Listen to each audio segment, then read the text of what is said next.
एक बात बताइए, क्या कभी ऐसा महसूस हुआ है कि बैंक अकाउंट में सैलरी गिरते ही मोबाइल की नोटिफिकेशन डिंग नहीं करती, बल्कि सीधा आपके अरमानों की अर्थी उठने का बिगुल बजता है? मतलब पैसा अकाउंट में आया नहीं कि जोमेटो, अमेजन और गाड़ी की ईएमआई वाले गिद्ध की तरह मंडराने लगते हैं। आज की कहानी 3 दोस्तों की है, शौर्य, ऋषभ और आकाश। रायपुर की गलियों से निकले ये 3 लड़के जब मुंबई के छत्रपति शिवाजी टर्मिनल पर उतरे थे तो जेब में गांधी जी कम और आंखों में अंबानी बनने के सपने ज्यादा थे। लेकिन आज 13 साल बाद एक बंदा अपनी बालकनी में बैठकर चाय की चुस्की लेते हुए रिटायरमेंट एंजॉय कर रहा है, दूसरा 5 साल में काम धंधा समेटने की तैयारी में है और तीसरा बेचारा आज भी लोकल ट्रेन के धक्कों में अपनी ईएमआई का वजन ढो रहा है। अब आप सोचेंगे कि क्या शौर्य, तीसरा दोस्त, कोई जुआरी था? नहीं भाई, क्या उसने कोई बड़ा स्कैम किया? बिल्कुल नहीं। उसने बस एक ऐसी गलती की जो हम में से 90% लोग हर महीने करते हैं।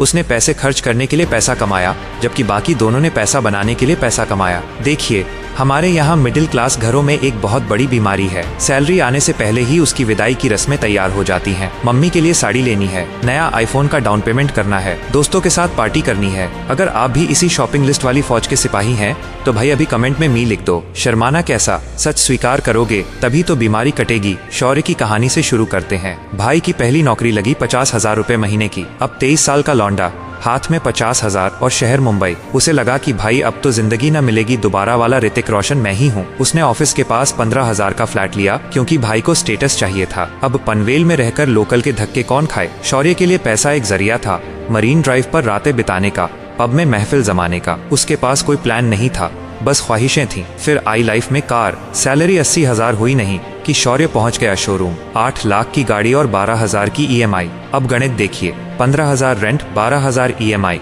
और ऊपर से गाड़ी है तो पेट्रोल और गर्लफ्रेंड का खर्चा तो बोनस में आएगा ही। महीने के अंत में शौर्य की जेब ऐसी साफ होती थी जैसे दिवाली के बाद घर का कोना कोना। लेकिन इसी बीच ऋषभ क्या कर रहा था? ऋषभ के पास तो नौकरी भी नहीं थी। वो पनवेल के एक सस्ते से कमरे में 10 रुपए वाली चाय और वड़ा पाव खाकर दिन काट रहा था। लेकिन वो बेवकूफ नहीं था, वो डेटा पढ़ रहा था। उसे समझ आ गया था कि आने वाले 10 साल में नवी मुंबई का नक्शा बदलने वाला है। उसने एक रियल एस्टेट कंपनी में सिर्फ 15,000 की नौकरी पकड़ी, पैसों के लिए नहीं बल्कि जानकारी के लिए। 2011 में उसने अपने पापा को मक्खन लगाया और 1 लाख रुपए का जुगाड़ करके एक प्रॉपर्टी बुक कर दी। उस वक्त सब हंस रहे थे कि अबे पनवेल में कौन रहेगा। आज वो 1 लाख का दांव उसे सोते हुए पैसा कमा कर दे रहा है। ऋषभ ने फाइनेंस का कोई कोर्स नहीं किया था, लेकिन उसे वॉरेन बफे की वो बात रट गई थी, अगर तुम सोते हुए पैसा बनाने का तरीका नहीं ढूंढ पाए तो मरते दम तक गधे की तरह मजदूरी करनी पड़ेगी। ऋषभ की अक्लमंदी देख रहे हो? 5 साल बाद उस प्रॉपर्टी की वैल्यू 40 लाख हो गई। किराया 8,000 महीना आने लगा। मतलब उसने जो 1 लाख लगाए थे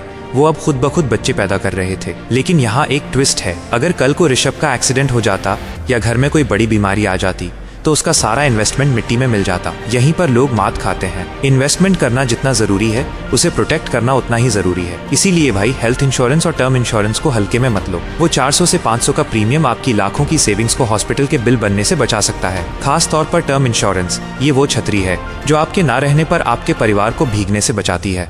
अब आते हैं हमारे तीसरे खिलाड़ी आकाश पर। आकाश न तो शौर्य की तरह रईस था, न ऋषभ की तरह प्रॉपर्टी वाला। वो एक सीधा साधा आईटी वाला था, लेकिन उसके पास था एक रूल। उसने खुद को बांध लिया था 50-30-20 के नियम में। 50% जरूरत, 30% शौक और 20% सीधा निफ्टी 50 इंडेक्स फंड में SIP। आकाश ने 5,000 रुपए महीने से शुरुआत की। 5 साल तक उसने एक भी महीना मिस नहीं किया। जब उसने 5 साल बाद अकाउंट खोला तो वहाँ करीब 4 लाख रुपए खड़े थे। उसने वो पैसे निकाले नहीं बल्कि उन्हें एक अच्छे पोर्टफोलियो में डाल दिया। 10 साल बाद वो 4 लाख बढ़कर 16 लाख हो गए। ये है पावर ऑफ कंपाउंडिंग। आकाश ने 7-3-2 का रूल भी लगा रखा था। उसे पता था कि पहले 7 साल में उसका पैसा एक लेवल पर पहुंचेगा, फिर अगले 3 साल में वो जंप मारेगा और आखिरी के 2 साल में तो वो सीधा रॉकेट बन जाएगा। सोचिए, 13 साल बाद जब ये तीनों दोस्त मिले तो क्या सीन था। ऋषभ ने शौर्य को वही पनवेल वाला फ्लैट 90 लाख में बेचा। जो फ्लैट ऋषभ ने 2011 में मात्र 1 लाख डाउन पेमेंट में शुरू किया था, उसकी कीमत अब आसमान छू रही थी। ऋषभ के पास अब ऐसी 4 प्रॉपर्टीज थीं। वो 36 साल की उम्र में आजाद था। आकाश 5 साल में रिटायर होने वाला था और हमारा शौर्य, वो उसी 90 लाख के फ्लैट की ईएमआई अगले 20 साल तक भरने का कॉन्ट्रैक्ट साइन कर रहा था। कहानी में कोई विलन नहीं है भाई, बस माइंडसेट का फर्क है। शौर्य लायबिलिटीज, कर्ज इकट्ठी कर रहा था।